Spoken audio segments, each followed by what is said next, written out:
اللہ نے حکم دیا ابراہیم علیہ السلام کو اپنے بیٹے کو ذبح کرو. ابراہیم نے اللہ سے کوئی لاجک نہیں پوچھی, ورنہ تو سب سے زیادہ اللاجیکل کام تو وہ تھا. آج غیر مسلم ہم سے کہتا ہے اتنے ہٹے کٹے جانور, یہ جانور ہم اسٹور کر لیتے, پورے سال میں غریبوں کو کتنا فائدہ ہوتا, گوشت سستا ہو جاتا. تم ایک ہی دن میں کروڑوں اربوں جانور کاٹ دیتے ہو, اور حج کے موقع پہ کتنا کٹتا ہے ایک ہی دن میں. یہ سارا جانور, یہ دنیا میں ایک بہترین غذا ہے گوشت, جو سب سے زیادہ کھائی جانے والی پروٹین والی غذا ہے. تم اس جانور کو ہلاک کر دیتے ہو, کاٹ دیتے ہو, ان کا کیا قصور ہے؟ ہم کہیں گے بھائی پیدا کس نے کیا ہے؟ اللہ نے. وہ ویسے بھی تو مار سکتا ہے نا. اور اس میں ان جانوروں کا حقیقت میں فائدہ ہے, فائدہ ہے. ورنہ جن جگہوں پہ جانور نہیں کٹتے ان میں ان جانوروں کی حالت تو دیکھو. کیونکہ یہ جو جانور ہے نا, 4 قسم کے جانور, یہ اللہ نے پیدا کٹنے کے لیے. اگر ان کو نہیں کاٹیں گے تو یہ بڑی قسم پرسی میں سسک سسک کے مریں گے یہ, کیونکہ ان جانوروں کا پیٹ انسان بھر سکتا ہے. یہ پالتو جانور ہیں, اور انسان جب تک پالے گا نہیں, جب تک انسان کا اس میں فائدہ نہیں ہوگا, فائدہ نہیں ہوگا تو پالے گا نہیں, اور پالے گا نہیں تو یہ بھوکے مریں گے. آپ دیکھ لو نا جن علاقوں میں ان جانوروں پہ پابندی ہے گوشت کھانے پر, ان علاقوں میں یہ گائے بھینسے بوڑھے ہو کے تڑپ تڑپ کے سسک سسک کے مرتے ہیں. یہ وہ ایک الگ ٹاپک ہے, اس میں حکمتیں کیا ہیں. ابھی تو ہم یہ بتا رہے ہیں کہ کوئی حکمت نہ بھی ہو, ہم کس کے آرڈر کو فالو کرتے ہیں؟ خدا نے حکم دیا یہ جانور میں نے پیدا کیے, ان کو میں نے تمہارے لیے مسخر کیا. تو بقرعید کے 3 دنوں میں اللہ کو جانور کا خون بہانے سے زیادہ کوئی عمل محبوب نہیں ہے. اب غیر مسلم ہم سے کہہ سکتا ہے کہ ٹھیک ہے اگر آپ نے جانور کاٹنا ہی ہے تو کچھ ڈسیبل جانور ہوتے ہیں, کچھ لنگڑے ہوتے ہیں, کچھ کاڑے ہوتے ہیں, وہ ویسے ہی ضائع ہونے والے ہیں, تو ان کو کاٹ دو تاکہ ان کا گوشت کام آ جائے. اللہ میاں نے کہا نا نا نا نا نا نا نا, جو لنگڑا ہے وہ بولو نہیں چلے گا, جو اندھا ہے وہ نہیں چلے گا. بھائی ایسا ہی ہوتا ہے نا, ہمارے یہاں تو جو مرغی بیمار ہوتی ہے وہ کاٹنا ہی ہے اس کا علاج, کیونکہ وہ تو ویسے ہی مر جائے گی. ابھی ہماری ایک مورنی مر گئی, ہمیں افسوس یہ ہوا کہ پہلے ہم کاٹ دیتے تو اچھا تھا, کام آ جاتی. سمجھ میں آ رہی ہے بات؟ تو ہونا تو یہ چاہیے تھا بیمار جانور, لنگڑے جانور, کاڑے جانور جو ویسے ہی کسی کام کے نہیں ہیں, تو اب چلو ان کو کاٹ کے کیا کر لو, کسی ٹھکانے لگا دو. اللہ نے کہا نا, مجھے صحیح سالم جانور چاہیے, ٹھیک ہے نا, ہٹا کٹا دنیا کی چیخیں نکل جائیں کہ مسلمان کر کیا رہا ہے. پوری دنیا میں یہ ہٹے کٹے بیل, اونٹ 5 سال میں جا کے تیار ہوتا ہے, 2 دانت کا, بچہ بھی نہیں ذبح کرنا, کم سے کم 2 سال کا بیل ہو, بکرا 1 سال کا ہو. ورنہ لوگ کیا کرتے, چھوٹے چھوٹے بچے جن پہ ابھی پیسہ خرچ ہی نہیں ہوا ان کو ذبح کر دیتے. نا نا نا نا, تیار ہو چکا ہو, بھرا ہوا جانور ہو. بعض ایسے جانور ہوتے ہیں لوگ مذاق اڑاتے ہیں محلے والے کے, سوپ بنا کے پی لے بھائی تو اس کا, ٹھیک ہے نا. اللہ میں نے کیا کہا, اچھا جانور ہو. تو یہ بات بظاہر اللاجیکل ہے, لیکن مسلمان کا خدا سے رشتہ ہے. اور آپ کو پتا ہے قربانی کا حکم یہود و نصارہ کو بھی ہوا تھا, لیکن ان کے ہاں غامدی صاحب جیسے اسکالرز پیدا بہت پہلے ہو گئے تھے. تو جب تک آپ قربانی نہیں کریں گے قربانی کا فریضہ ادا نہیں ہوگا. غریب کی مدد بھی کریں, لیکن شریعت کے ایک حکم کی وجہ سے شریعت کا دوسرا حکم چھوڑا نہیں جا سکتا. سمجھتے ہو کہ نہیں سمجھتے ہو؟ ہمارے نبی سے زیادہ غریبوں اور مسکینوں کا خیال کرنے والا کوئی نہیں تھا. آپ صلی اللہ علیہ وسلم عید الاضحیٰ کی نماز جلدی پڑھاتے تاکہ قربانی جلدی ہو سکے. اس کے بعد آپ اس وقت تک کھاتے کچھ نہیں تھے جب تک جانور ذبح نہ ہو جائے, اور اس بقرعید کے گوشت سے آپ صلی اللہ علیہ وسلم ابتدا کیا کرتے تھے بقرعید کے دن. سمجھتا نہیں ہے نا بات کو؟ اور ہمارے لیے ایام تشریق کے اللہ نے روزے حرام کر دیے. کیوں حرام کیے؟ بقرعید کا روزہ جائز ہے, بقرعید کے اگلے دن روزہ جائز ہے, اس سے اگلے دن جائز ہے, اس سے اگلے دن جائز ہے, 4 دن حرام ہے روزہ. حالانکہ بقرعید 3 دنوں کی ہوتی ہے, لیکن گوشت کے اثرات چوتھے دن بھی ہوتے ہیں, ٹھیک ہے نا. اس کے بعد پھر وہ فریزر اور تازہ 4 دن تک رہتا ہے گوشت. باقی ہماری قوم جو کر رہی ہے وہ تو آپ کو پتا ہے, ایک آدمی نے بکرا ذبح کیا, خواب آیا تو جنت میں وہ بکرا ایک ٹانگ کے بغیر گھوم رہا ہے. 2 مہینے بعد اس نے خواب دیکھا کہ اس کا بکرا 3 ٹانگوں پہ گھوم رہا ہے جنت میں. اس نے کہا یار یہ کیا مسئلہ ہے, انہوں نے کہا ابھی تو لیگ پیس جو ہے نا ابھی تک تیرے فریج میں پڑا ہوا ہے. ایک ران 6 مہینے ہو گئے وہ تیرے فریزر سے نکلی نہیں ہے, وہ کھائے گا تو پھر یہ بھی آگے لگے گی. خیر یہ لطیفہ ہے, اس کی حقیقت نہیں ہے. تو 4 دن تک اللہ نے روزے کو کیا کر دیا, بولو حرام, تاکہ اللہ کے لیے تم نے جو جانور قربان کیا ہے یہ دیا اللہ کو ہے.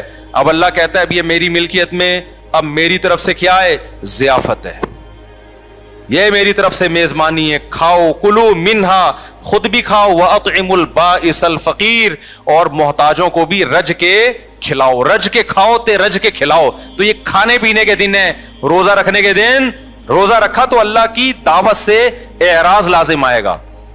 تو یہ میرے بھائی جب تک ہو نہیں سکتا جب تک جانور کٹے نہیں. سمجھتا ہے بات کو؟ تو اب لاجک سمجھ میں آئے نہ آئے, ہم طیبوا بہا نفسکم, حدیث میں آتا ہے خوش دلی کے ساتھ قربانی کیا کرو. اور جو لوگ کہتے ہیں جانور پہ ہمیں ترس آتا ہے, اگر اس جانور کو ہم ایسے ہی چھوڑ دیں نا تو جو بڑھاپے میں اس پہ آپ کو ترس آئے گا نا وہ اس سے زیادہ ہوگا, کسی کے کام کا بھی نہیں رہے گا. آپ دیکھ لو انڈیا میں جو بوڑھے جانور ہیں ان کے ساتھ کیا ہوتا ہے, کیونکہ جب وہ انسانوں کے کام کے نہیں ہیں تو بوڑھے ہو جاتے ہیں, بڑھاپے میں کوئی ان کا خیال نہیں کر رہا. وہ اپنے ماں باپ کا آج کل لوگ خیال نہیں کر رہے, بڑھاپے میں اولڈ ہاؤس میں جمع کرا رہے ہیں, تو گائے کو بڑھاپے میں کون پالے گا؟ ابے کیا ہو گیا؟ تو وہ مر رہی ہوتی ہیں, پڑی ہوئی ہوتی ہیں سسک سسک کے. تو جب اللہ نے ان کو ہمارے لیے پیدا کیا تو ہم, آپ جو کہتے ہیں نا اتنے جانور پیدا ہو کے کٹ جاتے ہیں, بھائی یہ پیدا اس لیے ہوتے ہیں کہ کٹ رہے ہیں. اگر یہ کٹنا بند ہو جائیں گے تو ان کی نسل بھی کم ہو جائے گی, پھر یہ اتنے پیدا ہی نہیں ہوں گے. تو اس لیے قربانی خوش دلی کے ساتھ کیا کریں. اور اس میں ایک بڑی حکمت ہے, ہمیں گوشت کھانے کو ملتا ہے. اس سے پتہ چلتا ہے اللہ میاں مسلمان کو سبزی خور دیکھنا نہیں چاہتے, اللہ میاں مسلمان کو گوشت خور دیکھنا چاہتے ہیں. دنیا میں 2 طرح کے لوگ ہیں, کچھ ویجیٹیرین ہوتے ہیں جو گھاس پھوس کھاتے ہیں, پتے کھاتے ہیں, وہ گوشت بالکل بھی نہیں کھاتے.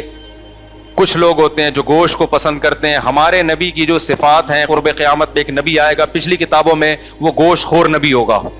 ہمارے نبی نے اونٹ, اچھا گوشت بھی گوشت ہونا چاہیے, مچھلی اٹس ناٹ کالڈ گوشت, فش بھی ویسے گوشت کہتے ہیں, لیکن جو لحم ہے نا عربی میں, لحم التحام سے نکلا ہے. التحام گھمسان کی جنگ کو بولتے ہیں عربی میں. تو لحم میں بھی کیا ایک شدت پائی جاتی ہے گوشت میں. یہ شدت گائے میں, اونٹ میں, دمبے میں, بکرے میں پائی جاتی ہے, مرغی میں اور مچھلی میں نہیں پائی جاتی. کھائیں مرغی مچھلی بھی, قربانی ان کی نہیں ہوگی.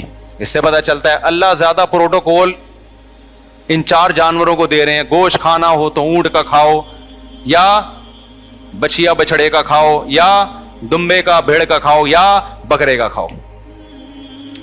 آج کیا کھایا جا رہا ہے؟ بچوں کو تو کھلا ہی نہیں رہی یہ چیزیں, اور کھلاتے بھی کیسے, سارا فیٹ اس کا نکال کے نا, بالکل جو اصل اس کی جو طاقت تھی جس میں. دمبے کی چربی مہنگی ہو گئی سوراب گوٹ میں, جب سے میرا بیان دمبے کی چربی کے فضائل پر آیا ہے. میں گیا چکی خریدنے, اس نے کہا مصعب آپ کا بیان آیا تھا نا چکی کے فضائل, دمبے کی چکی میں. واقعی یہ جو دمبے کی چکی ہے, اس کی جو چربی ہے یہ بہت زبردست چیز ہے. کھایا کرو اس کو, پھر ورزش بھی کرو, ایسا نہ ہو دھماکے سے پٹ پٹا کے ہلاک ہو جاؤ. تو ہمیں اللہ گوشت خور دیکھنا چاہتے ہیں. کیوں؟ گوشت کھانے سے جسم پہ گوشت چڑھتا ہے, جسم میں طاقت آتی ہے. آج تو میڈیکل سائنس لوگوں کو سبزیوں سے ہٹا کے کس پہ لا رہی ہے, گوشت پہ لا رہی ہے. سبزیاں بھی کھائیں, ہمارے نبی نے سبزیاں بھی کھائی ہیں, کھجور کھائی ہے اور بہت ساری چیزیں, لیکن گوشت مسلمان کے مذہب کا ایک حصہ ہے. جتنی بھی اسلامی دعوتیں ہیں نا ان میں گوشت کا تذکرہ ملے گا آپ کو. سبزیاں کھائیں آپ, ہم نہیں منع کر رہے, ضروری ہے سبزیاں کھانا بھی, لیکن مسلمان گوشت سے اوائڈ کر نہیں سکتا. ایکچولی کیوں نہیں اوائڈ کر سکتا؟ 4 دعوتیں بس وہ بتا کے میں بیان ختم کرتا ہوں. اسلام میں دعوت ہے بقرعید کے موقع پہ, اس میں کیا دال چاول کا حکم ہے؟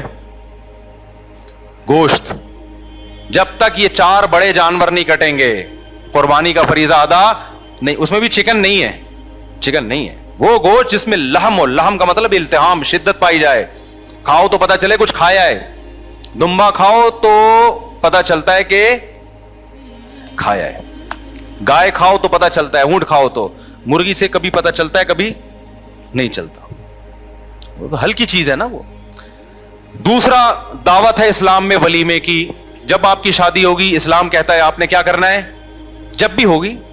ایک صاحب کو ہنسی آئی, میں نے کہا جب بھی, تو وہ ہنس رہے ہیں. جب بھی آپ کی شادی ہوگی آپ نے کیا کرنا ہے؟ ولیمہ کرنا ہے. اور ولیمے کے بارے میں بھی ترغیب یہ ہے اولم ولو بشاتن, اگرچہ ایک بکرا کرو. تو وہاں بھی اصل کیا ہے ولیمے میں؟ گوشت. یہ مذہبی دعوتیں ہیں نا بھائی, آپ کا بچہ پاس ہو گیا آپ دعوت کرو گے, مذہبی دعوت تھوڑی ہے. کوئی سنت دعوت تو آپ خوشی میں کر رہے ہو کرو, کوئی منع بھی نہیں ہے, لیکن مذہب نے جن دعوتوں کو پروموٹ کیا ہے وہ کون سی ہیں؟ وہ یہ 4 دعوتیں ہیں. بلکہ اس سے پہلے, سب سے پہلے حج کے موقع پہ دم شکر, جو آپ نے ایک سفر میں حج عمرہ کیا, وہاں کیا کٹے گا؟ شکرانے میں بکرا کٹے گا. وہاں بھی بکرا کاٹا جا رہا ہے, گوشت کھاؤ بھی اور پھر کھلاؤ بھی. دوسرے موقع پہ بقرعید, وہاں بھی کیا کٹے گا؟ گوشت, بڑا گوشت. بڑے سے میری مراد جو ریڈ میٹ ہوتا ہے, بکرا بھی اس میں داخل ہے. تیسرے نمبر پہ اسلام میں دعوت ہے ولیمے کی. جب بھی آپ کی شادی ہوگی اپنی ذمہ داری پہ, تو آپ نے اگلے دن رخصتی کے بعد کیا کرنا ہے بھائی؟ ولیمہ. تو ولیمے کے بارے میں آتا ہے اولم ولو بشاتن, وہاں بھی مرغی بھی نہیں ہے. آج کل ولیمے میں چکن بریانیاں کھلائی جا رہی ہیں. تو جیسا ولیمہ ہوگا آگے زندگی بھی ویسے چکن کی طرح گزرے گی. تو ولیموں میں بکرے کی بریانی, بیف بریانی یہ بنوایا کرو. سمجھتے ہو؟ بکرا کھلاؤ لوگوں کو, بکرا نہیں تو گائے کھلا دو. تو تیسرے نمبر پر ولیمے کی دعوت ہے. چوتھے نمبر پر اسلام میں عقیقے کی دعوت ہے. اسلام کہتا ہے جب بچہ پیدا ہوگا تو 18واں بھی پیدا ہو رہا ہے تو فیملی پلاننگ والے تو بے ہوش ہو کے ختم ہو جائیں گے, مر جائیں گے. اللہ کہتے ہیں پہلے بچے پہ بھی 2 بکرے, 18ویں پہ بھی 2 بکرے. بیٹی ہے تو 1 بکرا, بیٹا ہے تو 2 بکرا. یا گائے کے 2 حصے, اونٹ کے 2 حصے, گائے کے 2 حصے, یا دمبا 2 دمبے, اور لڑکی ہے تو 1 حصہ. تو وہاں بھی کیا ہے, اللہ میاں کہہ سکتے تھے تمہارے بچہ پیدا ہوا بریانی کی 2 دیں گے, دال چاول کی 2 دیں گے, کہہ سکتے تھے نا اللہ تعالیٰ. بچہ پیدا ہوا 6 برگر 3 پیزے, کہہ سکتے تھے نا. نا اسلام برگر کو اور پیزوں کو اور یہ جو دیکھ کے چاول ہیں ان کو پروموٹ نہیں کر رہا. اسلام کہہ رہا ہے خوراک, بچہ پیدا ہوا ہے تجھے کیا کھلانا ہے لوگوں کو؟ بکرا کاٹ کے, مرغی بھی نہیں. تو بھائی یہ 4 اسلامی دعوتیں ہیں. یہ دعوت اسلامی نہیں ہے, یہ اسلامی دعوت ہے. ایک تو دعوت اسلامی, وہ تو ایک تنظیم ہے. یہ ہے اسلامی دعوت.